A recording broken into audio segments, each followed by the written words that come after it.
Hello and welcome to This Is Austin. Why should we not buy an Apple product for the next several years?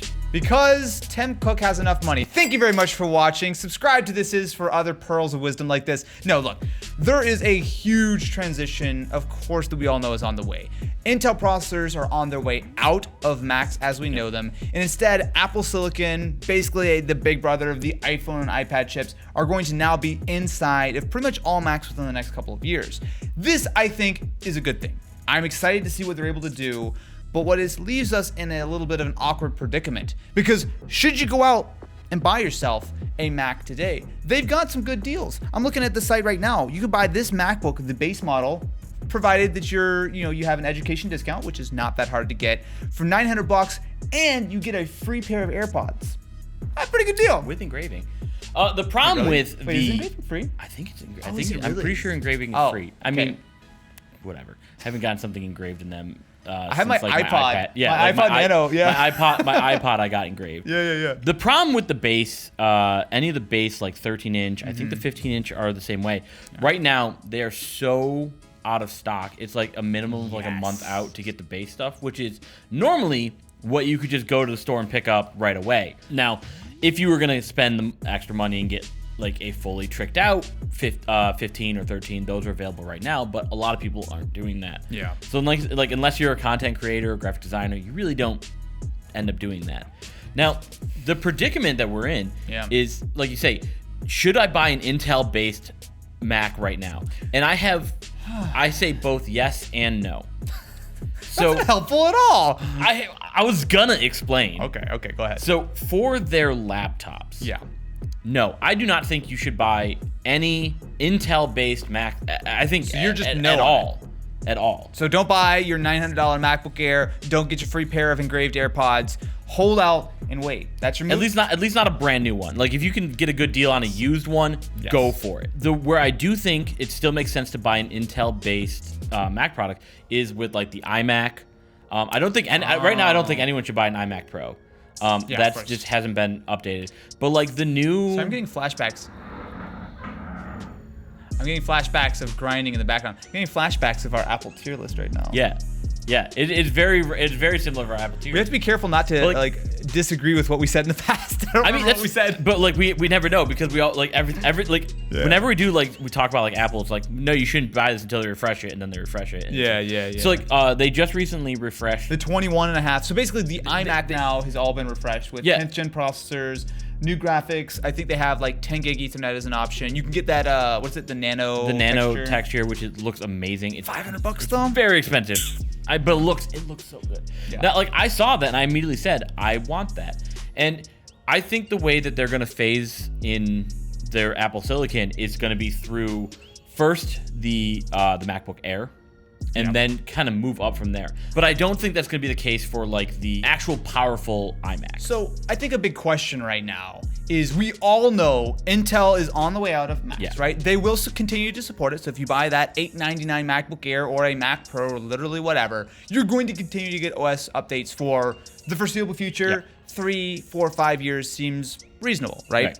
But my question, I think, kind of following up on what you were talking about as far as the Pro versus the non-Pro divide, is what will these new ARM Macs really be capable of? So something we've learned recently is the next generation of chips, so the Apple A14, which is now shipping or will be shipping shortly in the iPad Air, but it's the same chip that we will see inside the iPhone. It's based on the 5nm process. It is upgraded across the board, and we can only assume that a version of that chip with maybe more cores or beefed up would go into the MacBooks. I would not be surprised if it's what, A14 you said? A14. I wasn't listening. You never are. Yeah. So like I wouldn't be surprised if the MacBook Air is like an A14X. Or like, you know, same chip, maybe it's overclocked a little bit. Like I don't, like something similar to that. I don't think we're gonna see, you know, a B14, which is a new. Do you think they'll call it like the M1 or something? Silicon. I don't know. Whatever.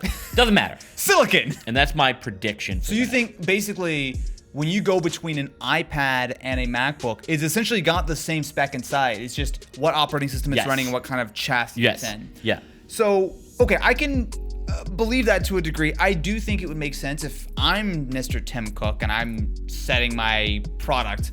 I would probably have some kind of differentiator for the Mac chips to sort of make sure that you realize that that's like one step up. Right. But then again, if you look actually at what the developers are using right now, so if you got one of those Apple Silicon transition kits, essentially it's a Mac Mini with an iPad processor inside. Right. So literally the A12Z with a little bit more RAM and whatnot.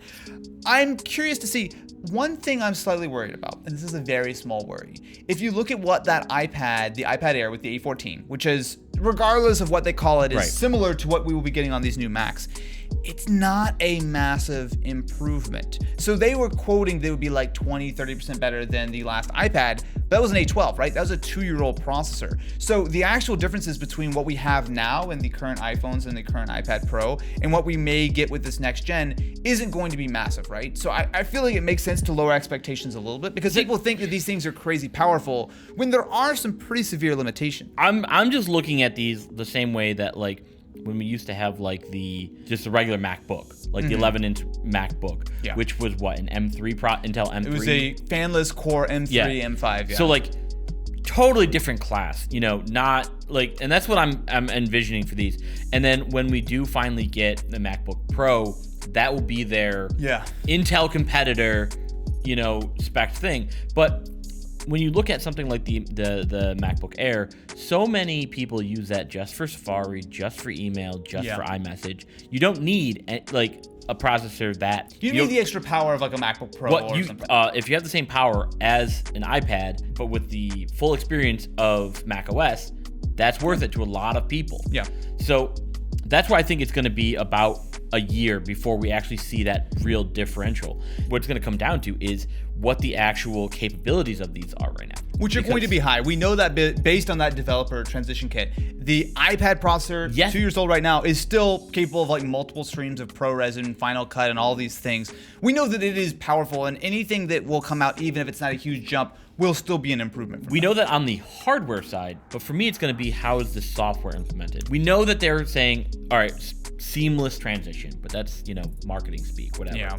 We've had Photoshop on the iPad for a year and a half now. Has it been that long? It's been at least a year. I mean, it feels like forever because it still sucks.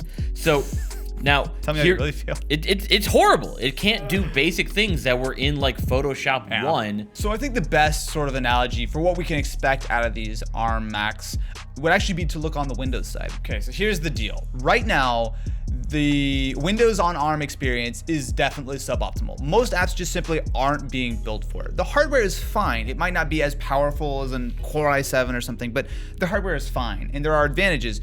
But the problem is developers haven't gotten on board. I don't think that's going to be a problem with ARM Macs, because let's not forget, day one with these ARM Macs, you're going to get basically all iPhone and iPad apps, right? Just right out the gate, right? And they will be running natively.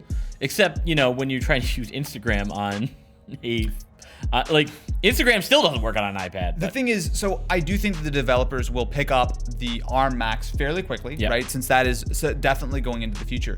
But things like what they've built with Rosetta to allow you to run these same apps that have not been touched, that are designed for Intel Macs on your ARM MacBook, I do think will, in theory, and based on some of the rumors we've heard from developers who actually have access to this, the experience is good, roughly equivalent to what you get on Intel right now. Obviously, I'll take that with a huge grain of salt because any kind of like emulation or whatever could cause performance bottlenecks. But if you're getting right out the gate a performance sort of level on all your standard apps, which is good, and then apps are pretty steadily upgrading to be that sort of better, fully native experience, I do think it's going to make sense to buy an ARM Mac pretty quickly because there's not really going to be a huge downside. And let's not forget, this is all talking about it with like the potential downsides. We don't know what they're going to do. Are they just going to slap a new processor in here? Are they going to add Face ID and crazy new form factors? We don't know. There are potential upsides. Like Face ID is one that you say is a big one. You know, a theoretically like a 5G enabled MacBook Pro would be a big thing. Which I mean, obviously those things are on Windows right now, but like since having, you know, LTE on my iPad, I just want all my devices now connected. So like those are huge potential upsides to it. I think for most people, like if you are anything more than a casual user, you're gonna want to wait. So like. Wait, sorry, say that again. If you are anything more than, so if you're a mom who, no offense, is using their MacBook all day for Facebook, you should buy an ARM Mac? Yes. Okay, well, but like, if you were a prosumer professional, then you should wait because we don't know how powerful these ARM Macs are. You should wait until the actual dedicated the pro-end chip. chips. Okay. Yeah. No, I agree. I do think it makes sense for them to start with their lower-end models to kind of get things kind of seated in the market. I really do think a 12-inch MacBook with something a little bit smaller than the MacBook Air would make a ton of sense.